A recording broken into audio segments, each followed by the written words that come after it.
오늘도 주님의 말씀을 통해 하나님 나라를 누리는 복 있는 성도들 되시기를 주님의 이름으로 축원합니다. 요셉은 이제 옥에서 술 맡은 관원장, 떡 굽는 관원장의 꿈을 해석해 주었고 그 꿈대로 되어졌음을 보게 되죠. 핵심은 뭐예요? 그 꿈의 해석은 하나님께 있다라는 것이죠. 사람의 지혜로는 다 해석할 수가 없었어요. 오직 하나님께만 그 해석이 있어요. 이게 우리에게 말해주는 게 뭐예요? 우리의 인생의 해석도 오직 하나님께 있다라는 것을 보여주는 것이죠. 사람의 방식으로 되어지지 않아요. 그래서 이제 술 맡은 관원장에게 만약에 그 꿈대로 그가 복직되면, 잘 되면 자기를 기억해달라고 요청했지만 어떻게 끝났어요? 그를 잊었더라, 이렇게 끝나죠. 세상 사람들은 우리를 잊어요.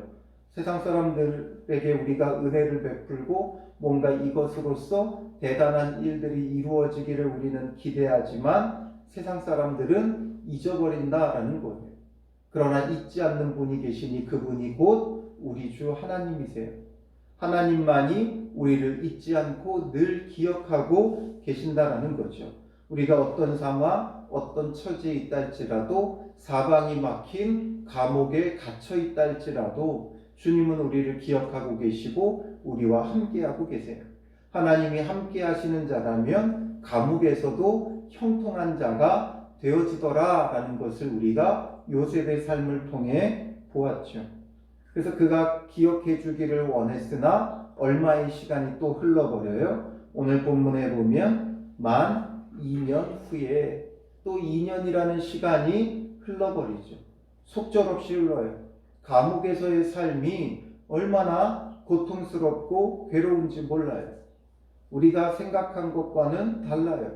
감옥이라는 것 얼마나 답답하고 갑갑하고 괴롭고 또 주변에 죄수들이 득실거리고 그 죄수들 사이에 얼마나 외롭고 힘든 삶이 되어지겠습니까? 그 속에 홀로 또 거룩한 요셉이 버티고 서 있다는 것이 결코 쉽지 않죠. 세상 속에서도 믿음을 지키기가 힘든데 이 감옥 속에서는 얼마나 더 힘들고 어려웠겠어요. 그러니 세월이 또 속절없이 만 2년이나 흘러버리죠. 그러나 요셉은 늘 한결같았어요. 그 환경에 흔들리지 않고 믿음을 지키며 또 2년의 시간을 견뎠죠. 그러니 그 2년의 시간이 그냥 흐르는 것 같고 그 인생의 허송세월처럼 보여지지만 이 2년의 세월 동안에도 하나님의 시계는 늘 정확하게 흐르고 있었고 하나님의 때가 가까이 오고 있었다라는 것이죠. 우리가 보기에 인생을 허비하고 낭비하는 것 같지만 그 시간들을 통해 하나님의 정확한 그 때가 우리에게 다가오고 있어요. 그렇기 때문에 어떤 일, 어떤 상황, 어떤 처지라 할지라도 하나님의 때가 우리에게 가까이 오고 있음을 바라볼 수 있어야 돼요. 하나님의 나라가 우리 가운데 가까이 오고 있고 하나님의 때가 우리에게 가까이 오고 있음을 늘 바라봐야 한다는 것이지.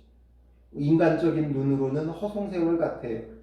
요셉이 이 감옥에서의 2년의 시간이 그냥 그 인생의 낭비 같아 보이지 않습니까?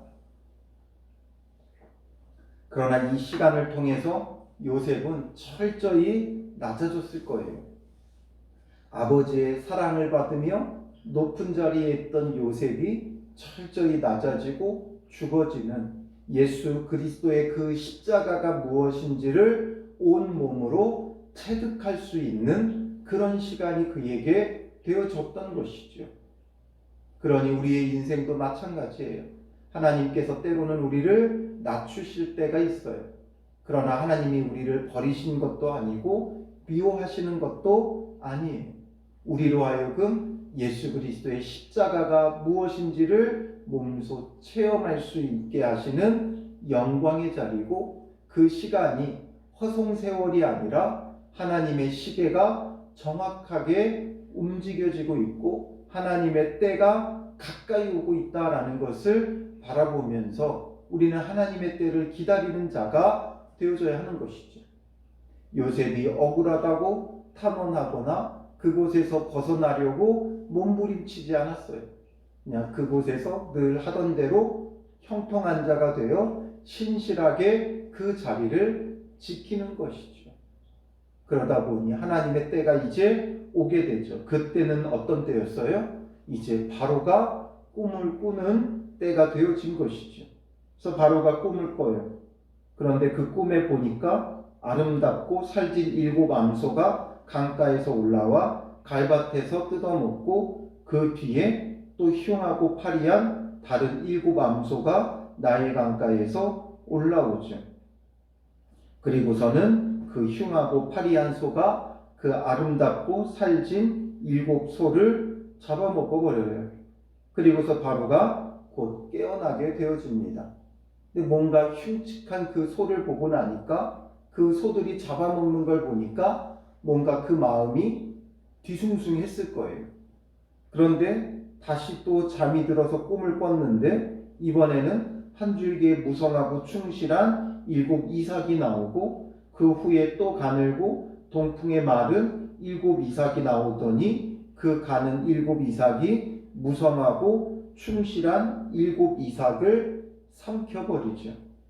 그리고 나서 바로가 꿈에서 깨게 되어져요. 그리고 나서 8절에 보면 아침에 그의 마음이 번민하여 라고 되어 있죠. 뭔가 꿈을 꾸었고 이 꿈이 그냥 평범하게 꾼 꿈은 아니라는 것을 그 스스로도 알았죠. 내용이 똑같은 내용이 반복되고 있어요. 뭔가 그 대상은 다르지만 처음에는 소였지만 그 다음에는 이삭이지만 다 뭐예요? 7이 있었고 그 좋은 7을 나쁜 7이 잡아먹어버리더라 라는 거죠. 그러니 아침에 그의 마음이 번민할 수밖에 없어요. 번민하면서 사람을 보내죠. 사람을 보내는데 애굽의 점술가와 현인들을 모두 불러서 그들에게 그의 꿈을 말하였어요. 그러나 그것을 바르게 해석하는 자가 없다라는 거죠. 그것을 바로에게 해석해 줄 자가 없어요. 그 당시 최고 권력자였던 애굽의 바로 왕조차도 자기의 꿈을 해석할 길이 없더라라는 거예요. 여기서 우리에게 보여주는 건 그 해석하는 자가 아무리 최고의 권력자라 할지라도 아무리 지혜로운 현인들이라 할지라도 해석하지 못하더라라는 거예요. 이것을 통해 우리에게 던져주는 메시지는 무엇이겠어요? 우리의 인생은 그 누구도 해석할 수 없다는 거예요. 아무리 권력자라도 스스로 해석할 수 없고 또 그 누구의 도움으로도 아무리 최고의 전문가라 할지라도 당시에 이런 것의 전문가라고 하는 점술가와 현인들이라 할지라도 해석할 수 없다라는 거죠. 오직 해석은 하나님께 있다. 이것이 지금 계속 흐르고 있는 내용이에요. 그러므로 우리가 이것을 통해 어떻게 무엇을 적용해야 돼요? 우리의 꿈을 해석할 자가 세상에 없다 이게 아니라 우리의 인생을 해석할 자가 세상에는 없다는 거예요. 우리는 자연스럽게 늘 전문가를 찾죠. 전문가 타령을 해요. 전문가를 찾아가고 전문가를 만나고 싶어하고 전문가의 조언을 듣고 싶어해요. 그러나 그 전문가의 조언이 잠깐의 도움은 될 수 있어요. 그러나 진정한 해석이 될 수는 없죠. 요즘은 이제 상담가들이 굉장히 각광을 받아요. 사람들이 이제는 정신적으로 아픈 사람들이 너무 많아요. 마음적으로 괴로운 사람들이 너무 많아요. 예전에는 이제 상담을 하는 정신과는 정말 미친 사람들이나 가는 그런 곳이었지만 이제는 일상적으로 모든 것을 다 상담해 주죠. 그래서 정신과뿐만 아니라 상담학이 이제는 아예 따로 있어서 여러 상담학들이 있어요. 그리고 기독교 내에도 기독교 상담학이라는 게 있어요. 그러나 결국에는 사람이 하는 해석은 온전한 해석이 되지 못해요. 잠깐 그 한탄하는 것을 들어주고 위로해 주는 게 전부 다예요. 그들에게 있어서 우리의 인생이 해석이 되느냐라는 거예요. 왜 이런 일이 벌어졌는지 그들이 해석을 할 수 있느냐라는 거예요. 다만 그 마음의 아픔의 소리를 들어주는 거죠. 저도 학교 다닐 때 기독교 상담학이라는 수업이 있어서 들었는데 그 상담학의 첫 번째 1순위가 뭐예요? 그냥 들어주는 거예요. 들어주면 상대방이 말하면서 스스로 위로받고 치료도 받는다 이거예요. 그러나 결국 그것을 통해 그 모든 문제가 해결되느냐? 잠깐 이야기할 때는 뭔가 풀어지는 것 같고 뭔가 자기의 마음을 토로하니까 속 시원한 것 같지만 문제는 해석되지 않고 해결되지 않는다는 거죠. 우리는 자꾸만 전문가를 이야기를 하지만 물론 전문가들이 필요 없다는 건 아니에요. 그들에게 어느 정도 지혜를 구할 수는 있지만 그러나 정말 진정한 해결은 어디에 있어요? 주님께 있고 말씀에 있어요. 신기하게 신구약 66권의 말씀에는 모든 답이 있더라는 거예요. 우리의 그 모든 것에 답이 있어요. 요즘 자녀 교육에 대해서 많은 고민들을 하면서 이 자녀 교육에 대해서 많은 전문가들이 나오죠. 요즘 뭐 대표적으로 TV만 틀면 나오는 오은영 씨도 있지만 보면 정말 아이들의 심리를 정말 잘 알고 어떻게 해야 될지는 알지만 그러나 그렇게 한다고 그의 인생이 달라지느냐? 그 아이의 인생이 해석되느냐? 그 아이가 왜 그렇게 그런 일들을 행하는지를 해석할 필요는 없죠. 잠시 그 아이를 잠잠하게 할 수 있고 그 아이의 어떤 습관이나 버릇을 고칠 수는 있지만 그의 인생을 바꿔놓지는 못한다는 거예요. 결국 그 인생의 해결은 어디에 있어요? 말씀에 있고 복음에 있다는 것을 우리는 놓치면 안 돼요. 그래서 전문가들이 완전히 필요 없다 이게 아니라 그 분야에 있어서 때로는 그 전문가들의 조언도 필요하지만 무엇보다도 먼저 중심에 두어야 될 것, 믿는 자들이 찾아야 되는 건 주님을 찾아야 되고 주님의 말씀을 통해 해석받아야 되고 주님의 말씀을 통해 깨달아야 되고 주님의 말씀을 통해 길과 진리와 생명을 발견할 수 있어야 돼요. 그것이 없다면 그 어떤 전문가의 조언이라 할지라도 영원하지 못해요. 잠깐일 수는 있지만 영원할 수 없다라는 거죠. 그러니 우리는 늘 말씀을 통해 문제를 해결받는 자가 되어야 돼요. 주님 앞에 나아가 해결받아야지 우리가 세상의 전문가의 조언으로는 해결되지 않는다는 것을 놓치면 안 돼요. 결국에는 영원하지 못해요. 오직 주님의 말씀만이 영원하고 그 말씀이 우리를 해석해주고 깨닫게 할 때 근본의 문제가 해결되는 것이죠. 근본의 문제가 해결돼야 우리에게 참 소망이 있는 거예요. 상담을 보면 결국에는 다 뭐예요? 어렸을 때의 그 상처를 치유하는 것으로 나아가요. 그러나 어렸을 때의 그 상처를 치유한다고 우리의 영혼의 문제가 해결되어지느냐? 해결되지 않아요. 그러니 잠시 그 상처는 치유할지 몰라도 그러나 그 죄의 문제가 해결되지 않는 한 우리의 인생에 있어서는 끊임없이 문제가 될 것이고 구원의 참 소망이 주어지기 전에는 우리는 또 다른 문제로 인해 상처받고 낙심하고 쓰러질 수밖에 없어요. 지금 이 감옥에 갇힌 요셉을 누가 상담하고 누가 치유해 줄 수 있겠어요? 아무도 해줄 자가 없어요. 뭔가 곁에서 위로해주고 친구가 되어줄 자는 있을지 몰라도 그의 이 문제를 해결해 줄 자는 없지. 그러나 지금 이 문제의 해결을 누가 진행하고 있어요?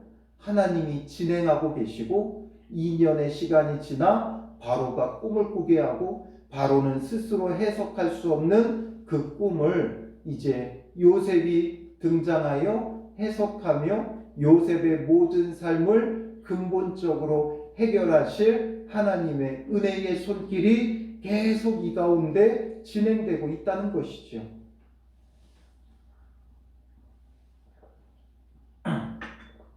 이것을 보면서 우리는 확신할 수 있어야 돼요. 하나님은 오늘도 저와 여러분들을 위해 일하고 계시다는 것이고 그 하나님께 우리가 해결받을 때 진정한 문제의 근원적 해결이 되어지게 된다는 것이죠.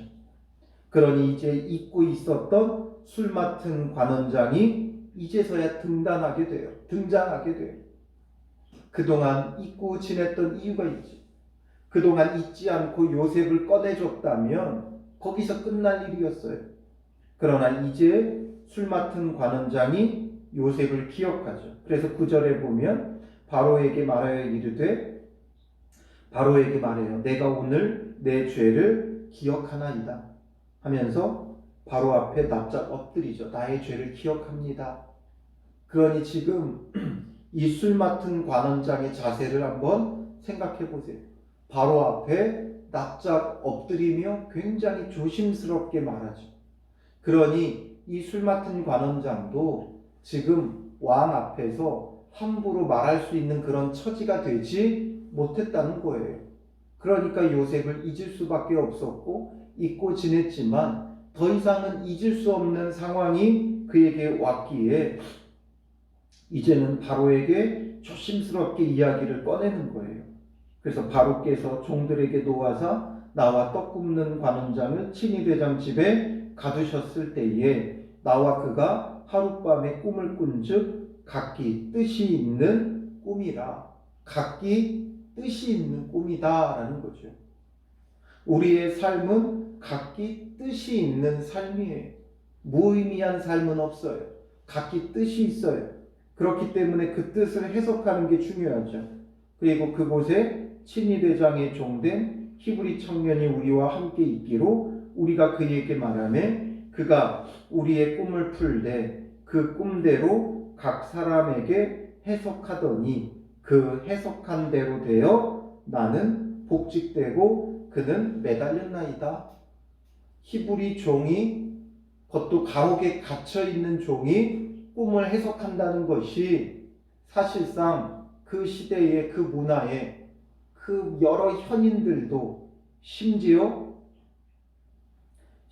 점술가까지도 해석하지 못하는 그런 일들을 지금 요셉이 해석할 수 있다는 게 말이 안 되죠. 히브리 종이고 노예예요. 그가 배우면 얼마나 배웠겠어요. 그런데다가 옥에 갇혀 있는 신분이라면 그를 신뢰할 수 없는 자죠. 신뢰할 수 없는 자예요. 그런데도 불구하고 지금 이 술 맡은 관원장은 그를 조심스럽게 소개하고 있고 이 말을 받아들여 이제 바로가 요셉을 찾게 되어지죠. 왜 그래요?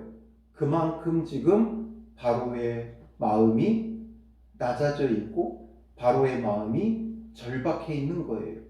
이 꿈 때문에 지금 완전히 이러지도 저러지도 못하고 굉장히 근심과 괴로움 속에 있는 거죠. 그러니 뭐라도 찾고 뭐라도 잡아야 되는 심정으로 낮아졌어요. 바로 복음이 들릴 때는 이런 때예요. 아무 때나 복음이 들리지 않아요. 죄수로 십자가에 처형된 예수 그리스도가 우리의 구원자라는 건 아무 때나 받아들여지지 않아요. 하나님의 때가 있어요. 그 심령이 낮아져야만 받아들여지는 거예요. 우리는 늘 복음을 전하는 자가 되어야 되지만 상대방이 받아들이지 않아도 실망할 필요가 없어요. 하나님의 때가 있어요. 그 영혼을 향한 하나님의 때가 있고 우리는 그 때를 위하여 늘 복음을 때를 얻든지 못 얻든지 우리는 전하는 거예요. 그러면 하나님 앞에 준비되고 예비된 영혼들은 주를 찾게 되어 있고 주를 만나게 되어 있어요. 그렇기 때문에 항상 낮아진 심령이 복음을 만날 수 있고 주님을 만날 수 있다는 것이죠. 그러므로 요셉도 낮아지는 시간이 필요했고 그 높은 바로도 그 낮아짐을 통해 절박함을 통해 요셉을 찾게 되어지는 것이죠. 그러니 우리의 인생 가운데도 마찬가지임을 잊지 마세요. 우리가 낮아져 있을 때가 가장 주님을 찾고 만나기 복 있는 때에 낮아졌다고 낙심할 필요 없어요. 원망할 필요도 없고 절망할 필요도 없어요. 하나님께서 기억하고 계시고 우리는 더 주님을 찾고 만나기에 좋은 때인 것이죠. 그러므로 주를 찾는 자가 되는 게 중요해요. 주님을 찾고 주님 안에서 주님께 우리의 인생에 해석이 있음을 바라보는 게 중요하죠. 그러면 주님만이 우리의 모든 것을 회복시키는 진정한 전문가예요. 오늘 하루도 우리가 세상의 전문가보다 더 하나님을 찾아야 돼요. 세상의 지혜자보다 하나님을 더 찾아야 돼요. 하나님이 주시는 지혜는 너무나 간단해요. 얼마 전에도 언급한 바 있지만 대한항공에서 근무하던 그 집사님, 주일날 진급시험을 봐야 되는 그 어려움 속에 고민했지만 하나님의 방법은 너무나도 쉬웠어요. 그분이 얼마나 많은 사람들에게 찾아가고 물었겠어요. 목사님들에게 찾아가 상담하고 또 여러 직장 동료들에게 어떻게 해야 될지를 상담하고 했겠지만 답이 있었어요? 없었어요? 없어요. 하나님 앞에 엎드릴 때 건의하라는 마음이 들어 건의했더니 그 문제가 너무 쉽게 해결되어지잖아요. 이게 직장에서 누구를 찾아간다고 해결될 수 있는 일이에요. 직장 상사를 찾아간다고 될 일도 아니었고 그 누구를 찾아가도 될 일이 아니었으나 건의했더니 받아들여지는 이 신기한 일들, 주님이 주시는 지혜, 하나님 앞에 나아가고 말씀을 찾고 말씀을 붙잡는 자에게 주시는 하나님의 지혜였어요. 그러니 오늘 하루도 우리가 주님을 찾을 때, 주님을 붙잡을 때 주님의 방법은 너무나도 쉽고 간단하게 이루어지는 거예요. 요셉이 감옥에서 어떻게 나갈까 발버둥 친다고 될 일이 아니었죠. 그냥 가서 꿈 해석해주면 될 일이었어요. 하나님의 말씀 가지고 하나님이 주시는 지혜와 답을 가지고 해석해주면 간단하게 그냥 풀려나는 정도가 아니라 요셉이 바로의 궁궐에서 총리의 역할을 하게 되어지는 그런 자리까지 올라가게 되어지는 거죠. 그러니 어려운 방법 찾지 말고 쉬운 방법 찾으세요. 하나님을 찾고 말씀으로 나가고 주님 앞에 무릎 꿇는 것, 이게 가장 쉬운 방법이에요. 우리는 가장 하기 싫어하는 것이지만 가장 쉬운 방법이에요. 그 길로 오늘 하루 나아가는 믿음의 사람들 되시기를 주님의 이름으로 축원합니다. 기도하겠습니다. 살아계신 아버지 하나님, 우리는 살겠다고 발버둥 치지만 여러 가지 지혜자들을 찾고 전문가를 찾지만 그 가운데 어떤 길도 어떤 답도 없음을 보게 됩니다. 임시방편의 해답을 찾기 위해 떠도는 인생이 되지 말게 하시고 하나님 앞에 나아가 근본적인 근원적인 문제의 해결을 받는 자 되게 하옵소서. 문제의 해석은 우리의 삶의 해석은 오직 여호와 하나님께 있음을 바라보게 하시고 말씀 앞에 겸손히 무릎 꿇고 기도하며 주의 말씀을 통해 우리의 인생을 해석받고 우리의 문제를 해결할 수 있도록 인도하옵소서. 근원적인 죄의 문제도 주께 있고 우리의 삶의 문제도 주께 있음을 바라보게 하시고 모든 삶의 문제를 가지고 주님 앞에 나아가 말씀을 통해 참된 복음으로 해결받는 믿음의 사람들 되게 하시고 주님을 의지함으로 참된 길과 진리와 생명을 얻는 믿음의 사람들 되게 하옵소서. 헛된 믿음을 버리게 하시고 우리 안에 있는 우상을 제거하게 하시고 오직 주님만을 찾고 바라고 구하는 믿음의 사람들 될 때 하나님이 주시는 참된 지혜와 해결이 그곳에 있게 하여 주시옵소서. 우리의 인생 가운데 하나님 앞에 버림받은 시간이 한순간도 없고 주님께서 우리와 함께하고 계시고 주님의 그 시간이 정확하게 흐르고 있기에 때가 되면 우리의 모든 것을 회복해 하시는 하나님이신 것을 바라보며 오늘 하루도 우리의 삶이 헛되지 않음을 깨닫게 하시고 주님 앞에서 요셉처럼 신실하고 진실하게 감당하여 하나님의 때가 우리에게 속히 이룰 수 있도록 인도하옵소서. 오늘 하루도 주님 안에서 의미 있는 하루가 되게 하시고 뜻이 있는 하루가 되게 하여 주셔서 기쁨과 감사와 찬양 속에 보내는 복된 날 되게 하여 주실 줄 믿사오며 예수님의 이름으로 기도합니다. 아멘.